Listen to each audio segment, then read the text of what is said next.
Plastic দূষণ মোকাবেলার বিভ্রম। এমনকি যদি আমরা আজ প্লাস্টিক উৎপাদন বন্ধ করে দিই, এমনকি যদি আমরা আজ শেষ প্লাস্টিকের বোতলটি ফেলে দেই, এটি আমাদের মহাসাগরে কমপক্ষে 400 বছর ধরে স্থায়ী হবে। আর তখনই মাইক্রো ন্যানোপ্লাস্টিকের যাত্রা শুরু হয়। এবং তাই আমাদের ক্যাফেটেরিয়াতে একটি পোস্টার আছে, যেখানে আমরা বলি যে আপনি জানেন আমি নাও দেখতে পারি। আপনি আপনার নাতি-নাতনি বা মহান নাতি-নাতনিদের দেখতে পাবেন না, কিন্তু আমি বলব প্লাস্টিকের বোতল। এবং আমি মনে করি যে সত্য। আমরা যদি মহাসাগরগুলিতে প্লাস্টিক দূষণের মাত্রা দেখি, তবে এটি পরিষ্কার হয়ে যায় যে সম্পূর্ণ পরিষ্কার করতে সহস্রাব্দ সময় লাগতে পারে।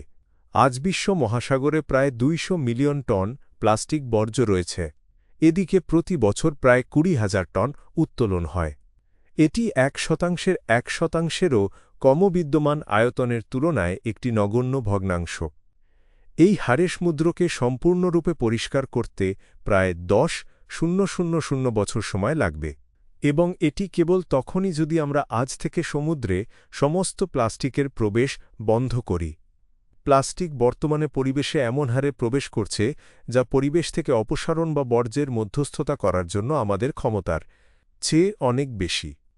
ধরা যাক, মানবতা একটি প্রযুক্তিগত অগ্রগতি অর্জন করেছে, বিপুল সম্পদ বিনিয়োগ করে এবং পরিচ্ছন্নতার দক্ষতা 5 গুণ বৃদ্ধি করে।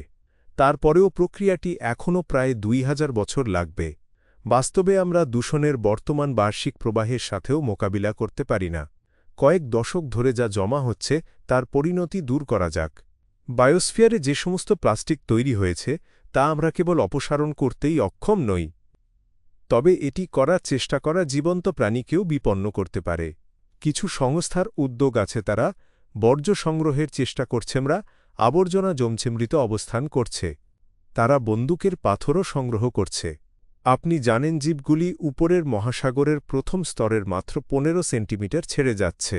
তাই সেই সব জীব সেই কৃত্রিম উপাদানটিকে শিকারের জায়গাবাসা বাঁধার জায়গা, খাওয়ার জায়গা হিসেবে ব্যবহার করছে, অথবা তারা সেই প্লাস্টিকের ওপর ডিম পাড়ছে। সুতরাং আপনি যখন এই সমস্ত প্লাস্টিকগুলি সরিয়ে ফেলবেন, তখন আপনি সেই সমস্ত জীবকেও সরিয়ে ফেলবেন। তাই কারণ অপসারণ নিজেই আরেকটি সমস্যা। তাই একবার প্লাস্টিক পরিবেশে চলে গেলে আপনি জানেন সেই পরিবেশ থেকে এই প্লাস্টিকগুলিকে অপসারণের কোনো উপায় নেই, কোনো সঠিক এবং ক্ষতিকারক উপায় নেই। তদুপরি প্লাস্টিকের একটি উল্লেখযোগ্য অংশ ইতিমধ্যেই মাইক্রো এবং ন্যানো পার্টিকেলে ভেঙে গেছে, যা এখন সমুদ্রতটে পড়ে আছে, জলের কলামের মধ্য দিয়ে প্রবাহিত হয়েছে, সামুদ্রিক জীবের দেহে প্রবেশ করেছে এবং বৈশ্বিক পদার্থের চক্রের অংশ হয়ে উঠেছে। এই কণা নেট দিয়ে ক্যাপচার করা যায় না বা ম্যানুয়ালি সংগ্রহ করা যায় না। এর মানে হল পরিবেশ থেকে প্লাস্টিক সরল যান্ত্রিক অপসারণ। এমনকি সবচেয়ে আশাবাদী পরিস্থিতিতে সমস্যার সমাধান হবে না। আমরা আর ধ্বংসাবশেষ নিয়ে কাজ করছি না যা সহজভাবে তোলা যায়, কিন্তু ইলেকট্রোস্ট্যাটিক চার্জ বহনকারী ন্যানো পার্টিকেলগুলির সাথে। এই ন্যানো ম্যাটেরিয়াল ইতিমধ্যেই গ্রহের প্রতিটি জীবন্ত জিনিসের মধ্যে এমবেড হয়ে গেছে।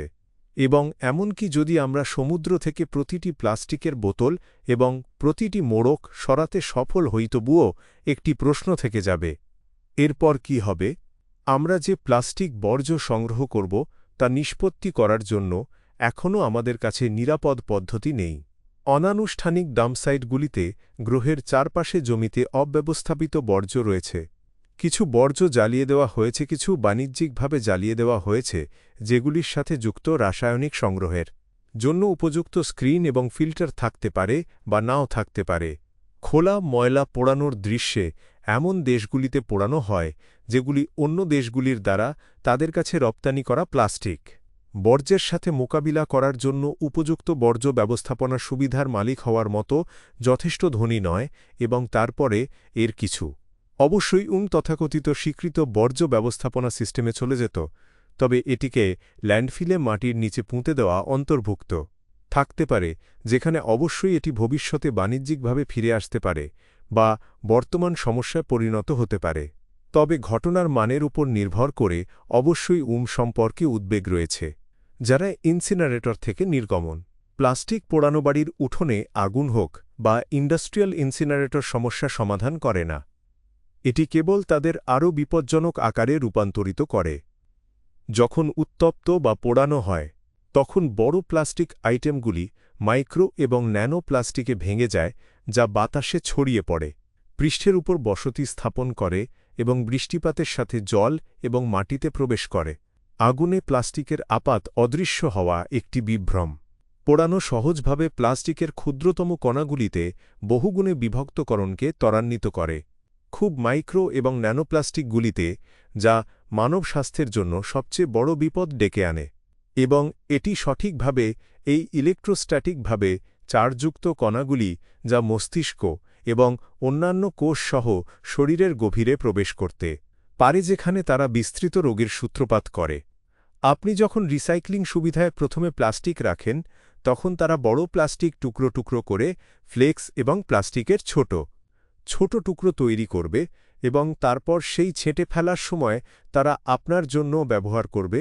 ধোয়ার সময় আপনি জানেন যে ধোয়ার সময় প্লাস্টিকের কিছু অবাঞ্ছিত উপাদান অপসারণ করতে তাদের ধুতে হবে। উপাদান হারান অনেক আমি বলতে চাচ্ছি মোট ভরের বিশাল শতাংশ। সুতরাং সেই হারিয়ে যাওয়া উপাদানগুলি বর্জ্য জলের স্রোতে পুনর্ব্যবহারযোগ্য কার্যক্রম অনুশীলন জলপথে মাইক্রোপ্লাস্টিক দূষণের জন্য যাবে। সহজ এবং নিয়মিত পুনর্ব্যবহার করার সুবিধা বিলিয়ন মাইক্রোপ্লাস্টিক তৈরি করতে পারে এবং তারপরে ছেড়ে দিতে পারে, হয় বর্জ্য জলের স্রোত বা জলপথ। এবং দুর্ভাগ্যবশত আমি সমাধান হিসাবে দাবি করা কিছু জিনিসের সাথে যা দেখছি তা হল যে সেগুলি বাজারে আনার আগে সঠিকভাবে চেষ্টা করা বা পরীক্ষা করা হয় না এবং তারপরে অনাকাঙ্ক্ষিত পরিণতির সম্ভাবনা থাকতে পারে। পাইরোলাইসিস প্রথম নজরে এটি একটি প্রযুক্তিগত অলৌকিক মতো দেখাচ্ছে। আমরা প্লাস্টিক বর্জ্য গ্রহণ করি অক্সিজেন ছাড়াই ৮০০ ডিগ্রি সেলসিয়াসে গরম করি এবং জ্বালানি পাই। আবর্জনার স্তূপের পরিবর্তে আমরা গ্যাস তরল এবং একটি ছোট কার্বন অবশিষ্টাংশ পাই। প্রতিশ্রুতিশীল শোনাচ্ছে, তাই না? কিন্তু এই প্রযুক্তির একটি ফ্লিপ দিক আছে, একটি অদৃশ্য এবং অনেক বেশি বিপজ্জনক। উচ্চ তাপমাত্রার পচনের সময় প্লাস্টিক কেবল অদৃশ্য হয়ে যায় না, পাইরোলাইসিসের সাথে ডাইঅক্সিন এবং ফুরান নির্গমন হয়, যা গ্রহের সবচেয়ে বিষাক্ত কিছু পদার্থ। এগুলি কার্সিনোজেনিক এন্ডোক্রাইন সিস্টেমকে ব্যাহত করে এবং মানুষের টিস্যুতে জমা হতে পারে। কম ঘনত্বেও এগুলি বিপজ্জনক। এমনকি যদি আপনি ১ টন প্লাস্টিক থেকে ৬০০ লিটার তরল জ্বালানি পেতে পরিচালনা করেন, তবে এই জাতীয় জ্বালানির দাম মানব স্বাস্থ্য এবং জীবনের জন্য হুমকি স্বরূপ। এই ধরনের নিষ্পত্তি পদ্ধতির উপর নির্ভর করে আমরা কেবলমাত্র প্লাস্টিকের রূপান্তরকে ত্বরান্বিত করছি একটি অদৃশ্য, তবুও অনেক বেশি বিপজ্জনক আকারে। আমি আপনাকে মনে করিয়ে দিই যে একা সমুদ্রে উপস্থিত মাইক্রো এবং ন্যানোপ্লাস্টিকের পরিমাণ ইতিমধ্যেই মানবজাতি সহ আমাদের সমগ্র জীবজগৎকে ৩ গুণ ধ্বংস করার জন্য যথেষ্ট। ইতিমধ্যে মাইক্রোপ্লাস্টিকগুলি বিচ্ছিন্ন হতে থাকে প্রচুর পরিমাণে ন্যানোপ্লাস্টিক তৈরি করে। ডক্টর কেনারের উদাহরণ স্মরণ করুন। একটি একক মাইক্রোপ্লাস্টিক কণা কোটি কোটি ন্যানোপার্টিকেলে বিভক্ত হতে পারে এবং অগণিত মাইক্রোপ্লাস্টিক ইতিমধ্যে সর্বত্র উপস্থিত রয়েছে, ক্রমাগত আরও ছোট ছোট টুকরো টুকরো হয়ে যাচ্ছে। এই প্রক্রিয়াটি মানবতা এবং আমাদের চারপাশের সমস্ত কিছুর ধ্বংসের দিকে পরিচালিত করছে। আজ অনেক লোক এই সংকটকে একটি ব্যবসায় পরিণত করতে শুরু করেছে। সমস্ত ধরনের পদ্ধতি উদ্ভাবন করেছে যা অনুমিতভাবে শরীর থেকে মাইক্রোপ্লাস্টিক অপসারণ করে। And people are willing to pay large sums for this treatments. কিন্তু আসল প্রশ্ন হল, তারা কি আসলে কাজ করে? আজ স্বাস্থ্যসেবা এবং এমনকি কিছু বৈজ্ঞানিক চেনাশোনাতে মানব দেহকে মাইক্রোপ্লাস্টিক পরিষ্কার করার অভিযোগ পদ্ধতি সম্পর্কে ক্রমবর্ধমান আলোচনা চলছে। প্লাজমাফেরেসিস হেমোসর্পশন যান্ত্রিক পরিস্রাবণ ডিভাইস খাদ্য তালিকাগত শোষণকারী এবং তথাকথিত প্রাকৃতিক সম্পূরকগুলি শরীরকে ডিটক্সিফাই করার দাবিসহ বিভিন্ন পদ্ধতির প্রচার করা হচ্ছে। প্রথম নজরে এটা সব যুক্তিসঙ্গত শোনাচ্ছে।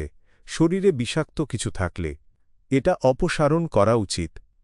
কিন্তু সত্য হল যে এই পদ্ধতিগুলি আসলে সমস্যার সমাধান করে না। আমি মনে করি না যে রক্ত থেকে মাইক্রো ন্যানোপ্লাস্টিক ফিল্টার করার জন্য কোনো বৈজ্ঞানিকভাবে প্রমাণিত কৌশল বিদ্যমান। এটি নিজের অঙ্গগুলিতে জমা হয়, যা আসলে এমন কিছু নয় যা আপনি কিছু পরিস্রাবণ মেশিনে রক্ত পাঠিয়ে ফিল্টার করতে পারেন। ন্যানোপ্লাস্টিক ইতিমধ্যে মানুষের কোষের ভিতরে প্রবেশ করেছে। এগুলি কেবল অনাকাঙ্ক্ষিত অতিথির মতো রক্তের প্রবাহে সঞ্চালিত হয়, না আপনি সহজভাবে বের হয়ে যেতে পারেন। তারা শরীরের অভ্যন্তরীণ পরিবেশের অংশ হয়ে উঠেছে।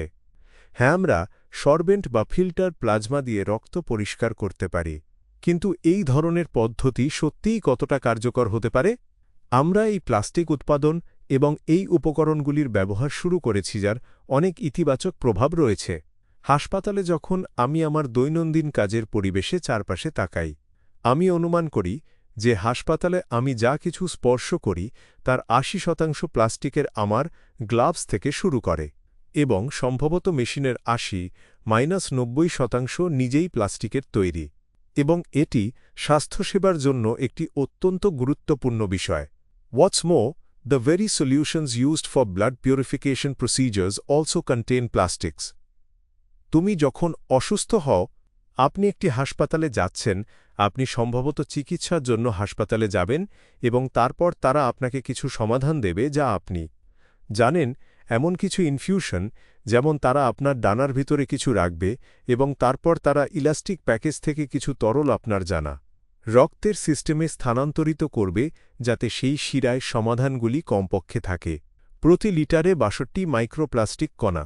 তাই এটি সরাসরি স্থানান্তর এক্সপোজার মাইক্রোপ্লাস্টিক থেকে মানুষের সিস্টেম রক্ত ব্যবস্থা।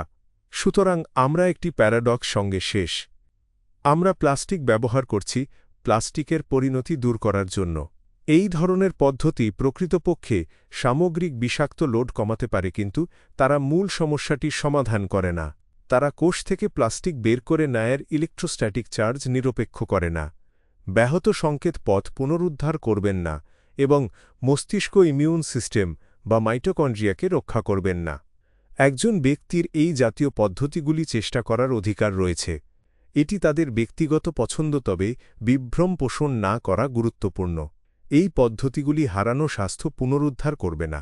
অধিকন্তু প্লাস্টিক শুধুমাত্র প্যাকেজিং এবং গৃহস্থালী সামগ্রীর জন্য ব্যবহৃত উপাদান নয়। এটি আধুনিক শিল্প, স্বাস্থ্যসেবা, পরিবহন, ইলেকট্রনিক্স নির্মাণ এবং এমনকি মহাকাশ প্রযুক্তির মেরুদণ্ড। এটি কংক্রিটের পরে পৃথিবীর দ্বিতীয় সর্বাধিক সাধারণ উপাদানতাই এটি অত্যন্ত বিস্তৃত। আমি মনে করি সামনের দিকে এগিয়ে যাওয়া এটা সত্যিই গুরুত্বপূর্ণ হবে যে আমরা প্লাস্টিকের গুরুত্বপূর্ণ ব্যবহার ধরে রাখি, কারণ প্লাস্টিক এখানে শত্রু নয়। এটি প্লাস্টিক উৎপাদন না করার চুক্তি নয়। এটি প্লাস্টিক দূষণ বন্ধ করার জন্য একটি চুক্তি, প্লাস্টিকের উৎপাদন বন্ধ না করে, এবং প্লাস্টিকের স্পষ্ট সামাজিক সুবিধা নিয়ে আসার সম্ভাবনা রয়েছে। সেই কারণেই আজকের প্রধান লক্ষ্য প্লাস্টিক উৎপাদন বন্ধ করা নয়, মানব স্বাস্থ্য এবং পরিবেশের উপর মাইক্রো এবং ন্যানোপ্লাস্টিকের প্রভাব কমানোর উপায় খুঁজে বের করা। মিথ্যা আশা তৈরি করা অত্যন্ত বিপজ্জনক। এটি বাস্তবতার ভুল বোঝাবুঝি এবং মৌলিক অজ্ঞতা থেকে উদ্ভূত হয়।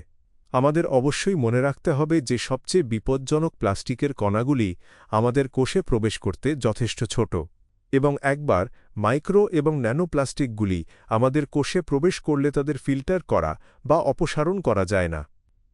তারা শরীরের অঙ্গ হয়ে যায় এবং ধীরে ধীরে আমাদের ভেতর থেকে ধ্বংস করে। সবচেয়ে গুরুতর সমস্যা হল এই উপাদান কতটা আমাদের মধ্যে প্রবেশ করে তার উপর আমাদের কোনো নিয়ন্ত্রণ নেই। Nanoplastics can even penetrate the skin. উদাহরণস্বরূপ, যখন আমরা সমুদ্রে সাঁতার কাটি বা রোদে শুয়ে থাকি।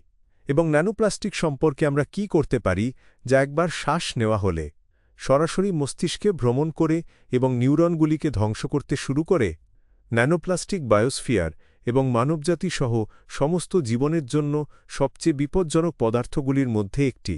তবুও প্লাস্টিককে সম্পূর্ণরূপে পরিত্যাগ করা বুদ্ধিহীন হবে, কারণ তা করলে বিশ্বব্যাপী ব্যাপক ক্ষতি হবে। প্লাস্টিক সহ সিনথেটিক পলিমারগুলি ওষুধ এবং ন্যানো প্রযুক্তি থেকে শুরু করে নমনীয় ইলেকট্রনিক্স, এআই এর জন্য নিউরোমরফিক হার্ডওয়্যার, মহাকাশ কাঠামো, স্বয়ংচালিত উৎপাদন এবং নির্মাণ অগণিত আধুনিক শিল্পের মেরুদণ্ড গঠন করে। তাদের বহুমুখিতা, আকার এবং প্রক্রিয়াকরণের সহজতা, অন্যান্য ন্যানোম্যাটেরিয়ালের সাথে সামঞ্জস্যতা এবং মাপযোগ্যতা তাদের আমাদের আধুনিক অগ্রগতির ভিত্তি তৈরি করেছে। তাই সমাধান হল প্লাস্টিক নির্মূল করা নয়, বরং নিশ্চিত করা যে তারা আর জীবনকে হুমকির মুখে ফেলবে না। এবং